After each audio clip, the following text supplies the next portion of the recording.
Buenas noches y bienvenidos a un especial en directo de Euronews desde el Parlamento Europeo en Bruselas. Esta noche continuamos la carrera por el primer puesto de Europa, pero ¿quién sustituirá a Jean-Claude Juncker como próximo presidente de la Comisión? 6 candidatos, vuestras preguntas, una serie especial de programas. Esto es Wow Question.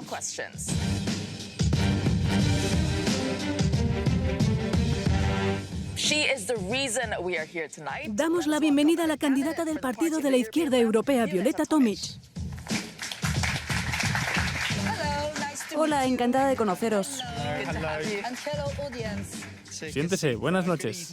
Bienvenida al programa. Es una cara nueva. Ha sido duro. Ha sido una batalla cuesta arriba para usted. Sí, ha sido duro, pero estoy acostumbrada a estar delante de las cámaras y en los estudios, así que es un poco más fácil. Bueno, ahora tenemos que hacernos una idea de quién es y de dónde viene. Estamos recibiendo muchas preguntas de nuestro público. Las pondremos a su disposición a lo largo del programa. Justo antes de que lleguemos a eso, sin embargo, averiguaremos un poco más sobre Violeta Tomic. Violeta Tomic, la forastera sin tapujos que quiere llevar Europa a la izquierda. Violeta Tomic creció en lo que fue la República Popular de Yugoslavia. Pero la política no era su pasión, era el escenario.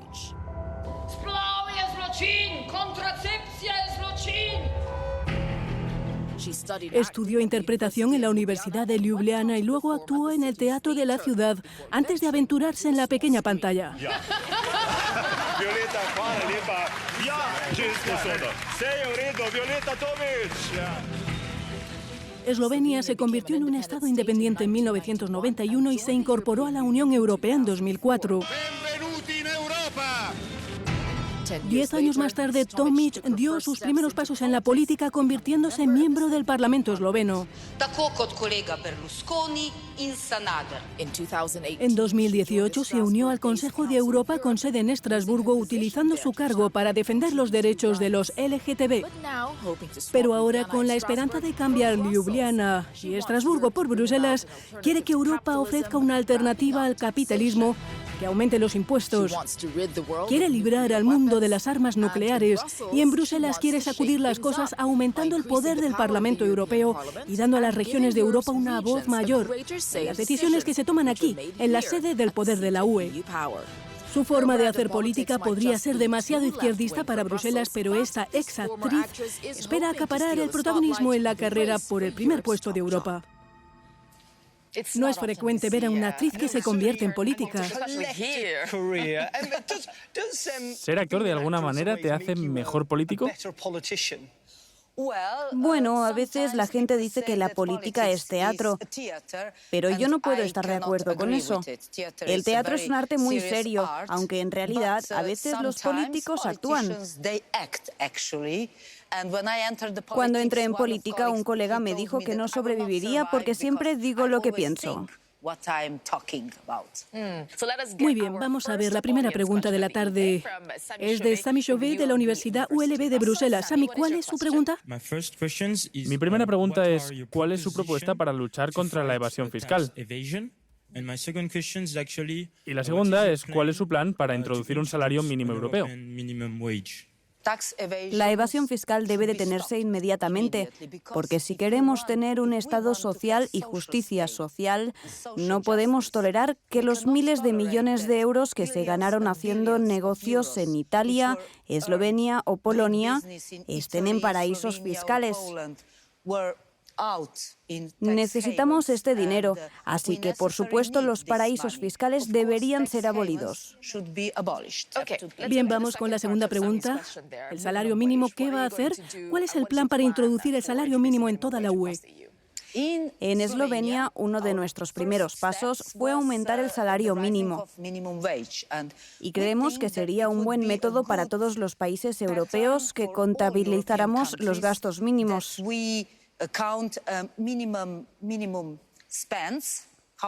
¿Cuánto necesita una familia o una persona para el costo mínimo de vida? El salario mínimo debe estar por encima del 20% de este nivel de costes, porque es inaceptable que haya trabajadores que trabajen 8 horas al día, 40 horas a la semana y no puedan sobrevivir con sus salarios. Pero el problema, independientemente del salario mínimo, es que diferentes personas, especialmente en Europa del Este, se seguirán viendo atraídas a venir a vivir a Europa Occidental, donde los salarios son mucho más altos y la emigración, la gente que abandona lugares como Polonia, Rumanía y Hungría, es muy alta debido a esa desigualdad. Lo que está proponiendo no detendrá eso.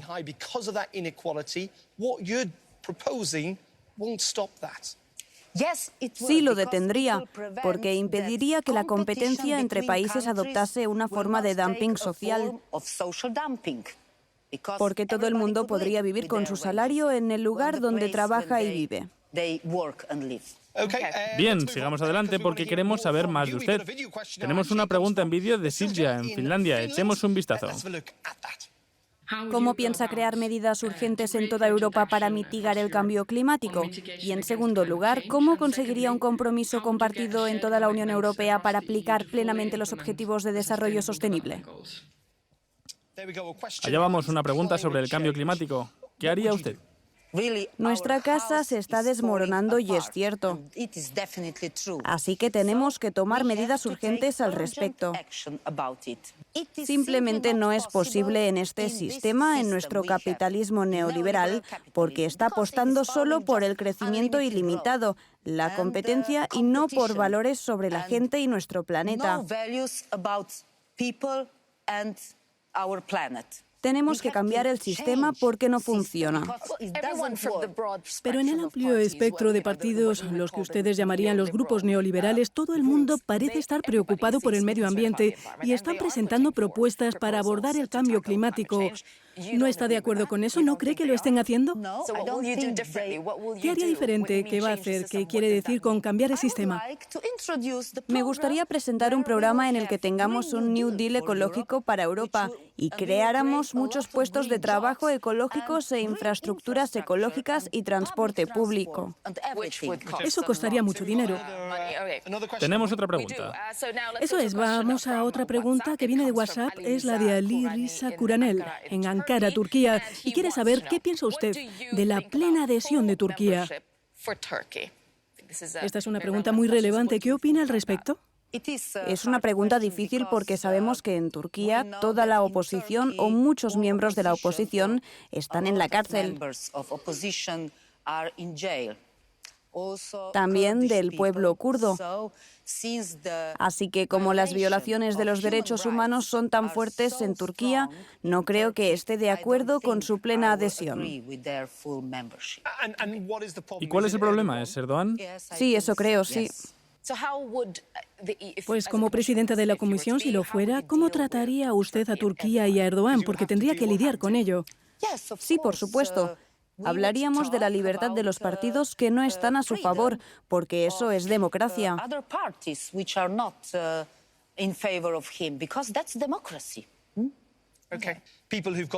Gente que se ha ido a luchar por el Estado Islámico, ¿cree usted que deberían ser devueltos a Europa o que se les debería negar la nacionalidad? Bueno, es una pregunta realmente difícil, porque este clima al que nos enfrentamos ahora, en el que la gente se mata solo por el color de la piel o la religión, incluso en las iglesias, es terrible.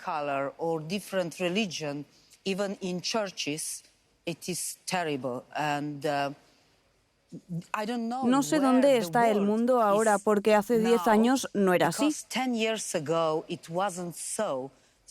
Así que probablemente las frustraciones y la agresividad han crecido. Pero tenemos que admitir también que las fuerzas de la OTAN destruyeron Irak y que fue el comienzo del islamismo y el radicalismo. Creo que esta cuestión realmente preocupa a los votantes porque se trata de ciudadanos europeos que han abandonado Europa y pueden regresar en virtud de su nacionalidad. ¿Pero debería permitírseles volver después de haberse unido a una organización terrorista? Sí, pero tendrán que responder a muchas preguntas y tal vez los metan en la cárcel por lo que hicieron. Parece bastante extremo que parezca estar diciendo que la OTAN es, al menos en parte, responsable del Daesh. Sí, definitivamente. El bombardeo de Irak se justificó en un argumento falso. Se dijo que había que bombardear Irak porque tenían armas de destrucción masiva y al final se demostró que no era así.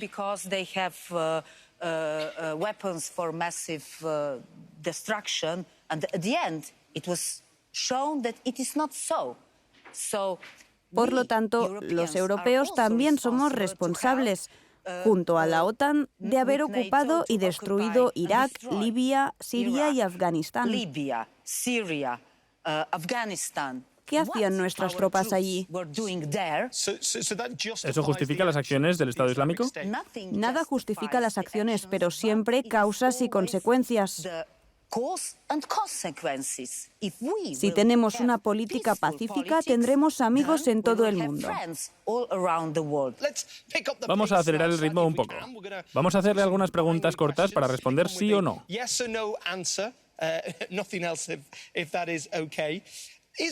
China una amenaza para la Unión Europea, sí o no? No. ¿Lo es Rusia? No. ¿Cree que el hecho de ir todos los meses a Estrasburgo es un desperdicio de dinero? Sí. ¿Qué hay de Bernie Sanders para presidir los Estados Unidos, sí o no? Definitivamente sí. ¿Cree que Facebook debería estar más regulado? Sí. ¿Cree que Julian Assange debería ser extraditado para hacer frente a las preguntas? No. ¿Debería Rusia devolver Crimea?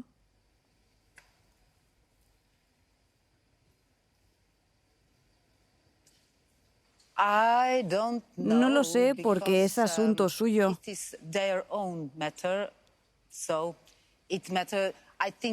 Creo que deberían hacer un referéndum de nuevo. Y finalmente, ¿patinetes eléctricos? ¿Es usted fan?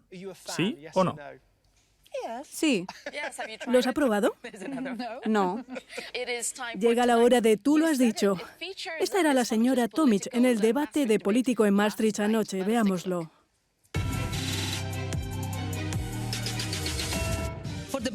Para los banqueros y corredores de bolsa de Frankfurt y la City de Londres, la última crisis económica es solo un recuerdo lejano. Pero para los europeos que pagaron esta crisis con millones y miles de millones de euros de austeridad, los efectos siguen aquí. Pero los políticos de Bruselas han puesto una y otra vez los intereses de los bancos y las empresas por encima de los intereses de los ciudadanos. Y no soy un infiltrado de Bruselas como todos estos caballeros de aquí. No ser un infiltrado, creo que esa es la clave. Pero muchos dirán, ¿no es un problema de los políticos de izquierda el que les encante golpear a los bancos? ¿Por qué le gusta atacar a los bancos? Pues bien, como dije ayer, durante la crisis económica de 2008, estuvimos salvando a los bancos.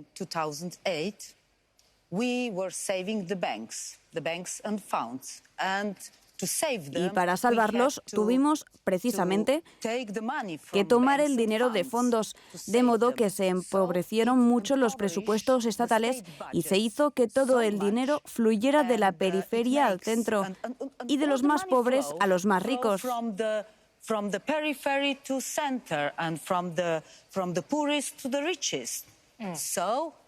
Así que salvamos los bancos y ahora se han olvidado de lo que hicimos. Tuvimos que recapitalizar nuestros bancos en Eslovenia y luego tuvimos que venderlos. Turno de preguntas de nuevo para el público. Es el turno de Clara Wynn de la Universidad ULB. Bien, Clara, ¿cuál es tu pregunta? Tengo una pregunta sobre la política de migración. ¿Cree usted que la política de migración de la Unión Europea respeta los derechos fundamentales de los inmigrantes? No, en absoluto. Europa falla en humanidad porque miles y miles de personas están muriendo en el océano y nosotros solo estamos construyendo muros y comprando más armas.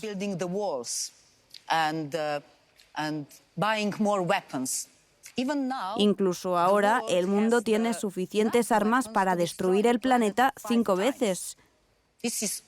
También se trata de objetivos climáticos, pero estamos produciendo y vendiendo cada vez más armas. ¿Qué haría con los inmigrantes? Tenemos que resolver el problema desde el origen y primero tenemos que detener las guerras. ¿Y los que ya están aquí? Con quienes ya están aquí hay que trabajar para darles clases de idiomas e integrarlos tan pronto como sea posible en la sociedad. Pero cuando los países no quieren acogerlos, cuando hay países que no quieren acoger inmigrantes, ¿cómo se consigue esa solidaridad de Europa de la que a todos les gusta hablar? ¿Cómo resolver eso en realidad? Es un gran problema porque los países se pasan la gente de unos a otros. Tenemos que tener una estrategia común, porque la Unión Europea no es solo un supermercado donde se llega y se coge lo que se quiere. Hay que compartir responsabilidades y también valores. Así que dice que quiere parar las guerras. Decididamente sí. ¿Cómo piensa hacerlo? Mediante diplomacia, por supuesto. La diplomacia en muchas de estas situaciones no ha funcionado hasta la fecha. Esa es la razón por la que la guerra en algunos países ha durado más de una década. No entiendo lo eficiente que es la diplomacia para acabar con las guerras en lugares como Yemen, Siria o el Congo.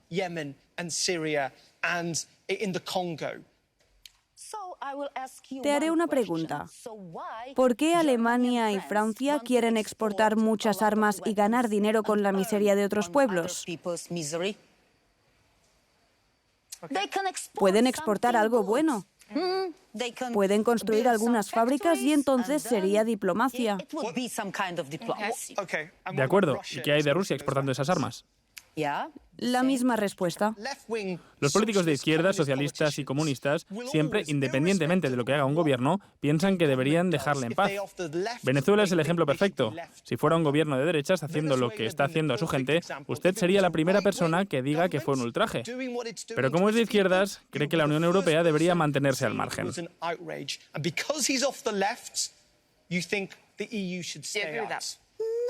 No, en absoluto. La Unión Europea siempre debe mantenerse al margen, pero voy a cambiar su pregunta. Si Venezuela fuese derechas y gobernase la persona correcta para Donald Trump, entonces no habría sanciones. Y la gente que tiene la mayor cantidad de petróleo en la tierra y mucho oro no sufriría hambre. Pero sufren hambre a causa de las sanciones de los Estados Unidos. Así que un rápido sí o no antes de pasar a la siguiente pregunta. ¿La intervención para usted está fuera de los límites? ¿Ninguna intervención de la UE en ningún caso? No. Muy bien, sigamos adelante. Tenemos otra pregunta y viene de Kim, que está en Alemania. Escuchemos. Si quiere ser presidente de la Comisión Europea, ¿qué hay en su agenda para los jóvenes que tenga un impacto en las próximas generaciones? Proponemos un New Deal verde para la Unión Europea que comenzará a invertir en la economía verde e invertirá fondos en infraestructuras y también en investigación.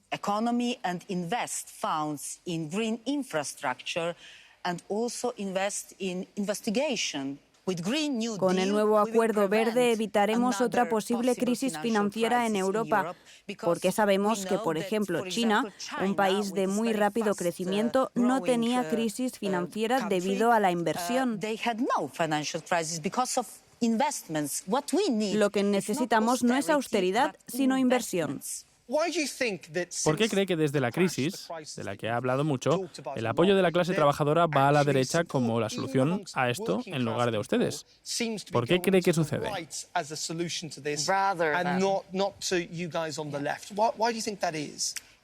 La historia se repite y tenemos que aprender algo de la historia o tendremos que volver a enfrentarnos a ella. En los años 30 del siglo pasado sucedió lo mismo. Primero la crisis económica y luego la Segunda Guerra Mundial. La gente está frustrada y enojada porque no puede sobrevivir el mes. Y por otro lado, hay gente extremadamente rica. Durante la crisis económica, mientras nos apretábamos los cinturones, el número de multimillonarios se duplicó. Así que la extrema derecha cosechó el éxito de aquellos que tienen la sensación de que ahora la globalización liberal los está dejando atrás. Esto es todo. No olvide que puede unirse a nosotros dentro de un par de semanas aquí en Euronews. Hablaremos con Guy Verhofstadt, el candidato de la Alianza de los Demócratas y Liberales por Europa. Y gracias a nuestro público y por supuesto a usted, señora Tomic, por estar con nosotros. Gracias por acompañarnos y buenas noches.